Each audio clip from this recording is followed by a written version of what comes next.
Long before writing, before cities, before civilization, our ancestors were already masters of imagination. They didn't just survive the Ice Age, they imagined their way through it.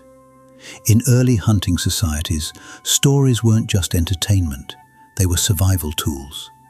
Myths and rituals helped people process fear, navigate uncertainty, and make sense of mortality itself.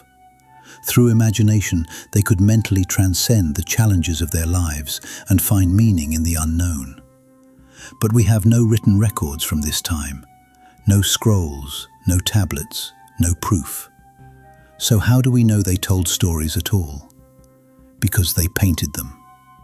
Deep in a cave on the Indonesian island of Sulawesi lies the oldest known story ever told. Created over 40,000 years ago, this ancient painting shows something extraordinary. Small figures, part human and part animal, hunting wild pigs and buffalo with spears and ropes. These hybrid beings never walked the earth. They were visions, born from imagination and belief. This wasn't a recording of a real hunt. It was mythology brought to life. The artists were showing a world beyond the physical, likely retelling spiritual tales shared around campfires. Perhaps these stories explained why humans could hunt, how spirits guided them, or what happened when people crossed into the realm of the gods. We'll never know the full story, but we know this. They were exploring, mentally reaching beyond the limits of their existence into a realm where humans could become something more.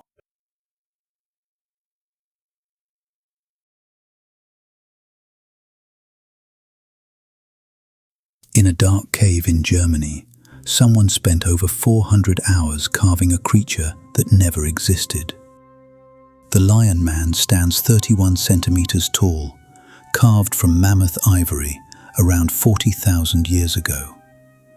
It has a human body and the head of a cave lion, making it the oldest known mythical creature ever created by humans. But here's what makes it extraordinary. It served no practical purpose. You couldn't hunt with it, couldn't eat with it, couldn't use it as a tool. And it wasn't found in a living area. Instead, it was discovered in a deep chamber of Stardal Cave, a ritual space where people gathered for something else entirely: storytelling. The figurine's surface is worn completely smooth. For thousands of years, people passed it around, held it, touched it, while narrating tales of this lion-headed being. We'll never know the exact story they told. Perhaps it was a protective spirit, perhaps a god or ancestor, perhaps part of a creation myth that explained where they came from or why they existed. What we do know is this: early humans invested hundreds of hours of labor into something imaginary. They gathered together to share stories about a creature from a world beyond physical reality. And in doing so, they were building something essential. They were creating community. By collectively engaging with this vision, they strengthened their bonds as a group. They found comfort in shared belief. They transcended the challenges of Ice Age life and felt connected to something greater than themselves, something spiritual, something powerful, something that gave their existence deeper meaning. 400 hours to carve a dream, and somehow that dream held them together.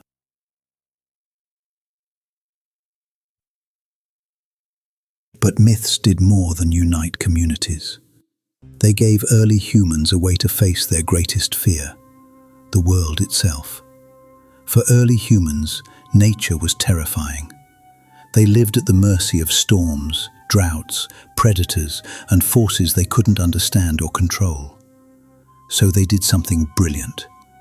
They turned nature into characters. By giving thunder a personality, by imagining spirits behind the ocean waves, they made the world feel less random and more negotiable. Instead of facing blind, impersonal forces, they were dealing with beings who had motives, emotions, desires, beings who could be reasoned with.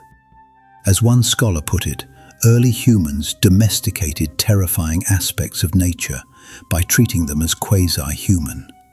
Thunder wasn't just sound, it was the anger of a sky god. Storms at sea weren't just weather, they were the moods of an ocean spirit.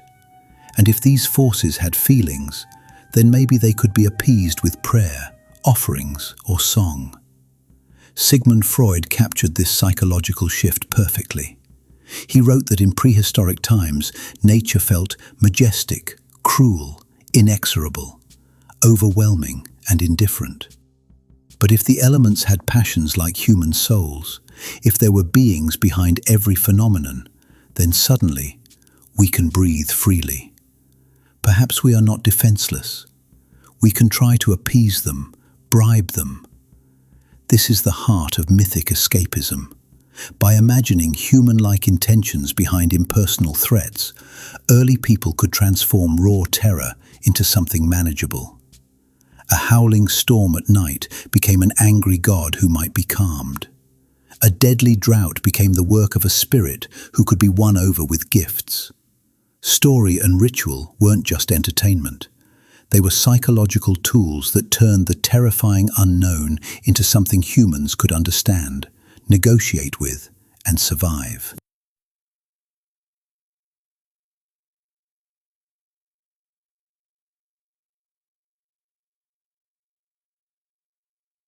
"40,000 years later, we're still doing the same thing.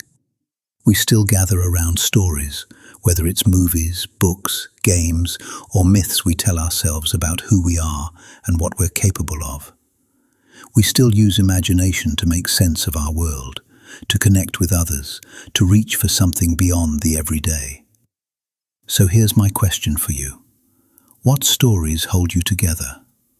What world do you escape into when reality feels too heavy? And what does that say about what you're really searching for? Drop your thoughts in the comments. I'd love to know what keeps your imagination alive.